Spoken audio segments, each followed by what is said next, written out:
Again, with the Springbok maul, it's a massive weapon. Deon Davids, you're doing a good job there because the fundamentals are so good. Now, what happens with the maul I want to go through now?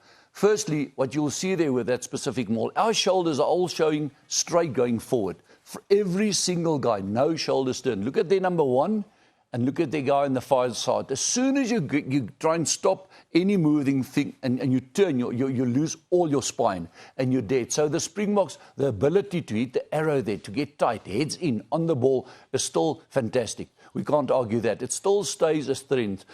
Second thing, let's talk about Willemse quickly, his control. I felt the whole game he was showing animation. I wanted 10 to be like the general. He controls. We're in charge there. And his little left, Jaden here does the same thing. So 9 and 10, man, you guys controlled it well, the pressure situation. And this is my concern.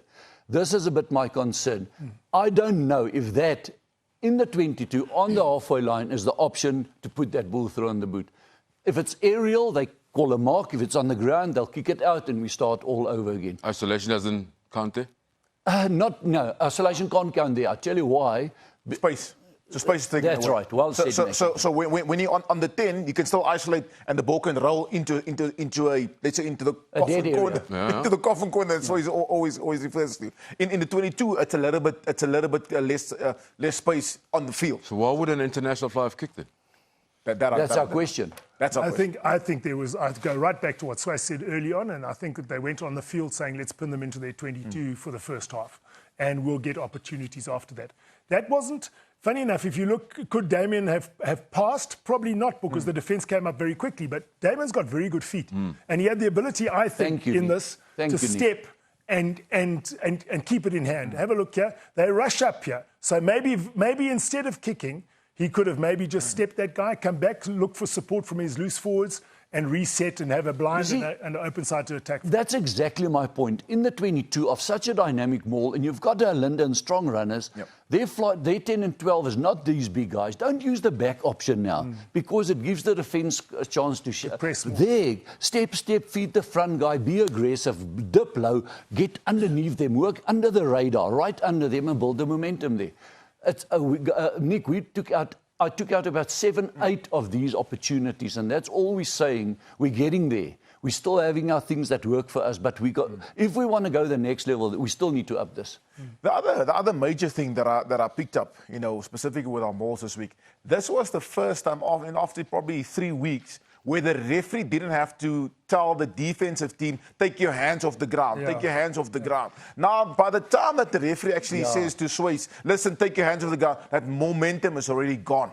So you won't be able to then start again. But I mean, again, hats off to the referee by actually doing his homework and going into the match. And he probably warned them before saying, listen, if you're going to put your hands on the ground, you're going to concede a penalty immediately. And whenever we defend or our mauls get defended by a hand on the ground, which the referee don't always pick up, that is where we don't get that tendency in our mauls, and then we don't get that confidence of actually going. So you can have a look back from the New Zealand game, from the British Ireland, whenever referees allow our forwards to be stopped with a hand on the ground, we always struggle. We always struggle. So when it comes to driving maul, what I picked up, we only got forward momentum as soon as Australia started competing. When they waited for the maul, we got nowhere really. Yeah, that's Fisher. Fisher from the Brumbies, who's come in and helped them in the same way as Ryan from New Zealand as a new forward coach has come in.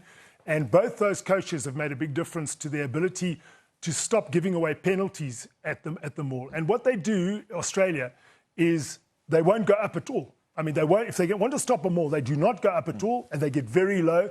The two guys that were swimming, they weren't really swimming, but they're in the same position from the line out, and they just stay there to mess up your ability to get momentum. And but they're 4 guys very, very low defending the maul and stopping and not giving away penalties. So we spoke last week about other teams preparing for our maul, and it's not necessarily a try-scoring opportunity all the time now, or a penalty opportunity all the time, because guys defend well against it. So how do we fix it? There they are. Top 10 teams in the world, they're not going to go up when the box go to line out, have the ball, guess what? You're not getting a penalty, you're getting no forward momentum. You see, What I like, is bringing in a little bit of a...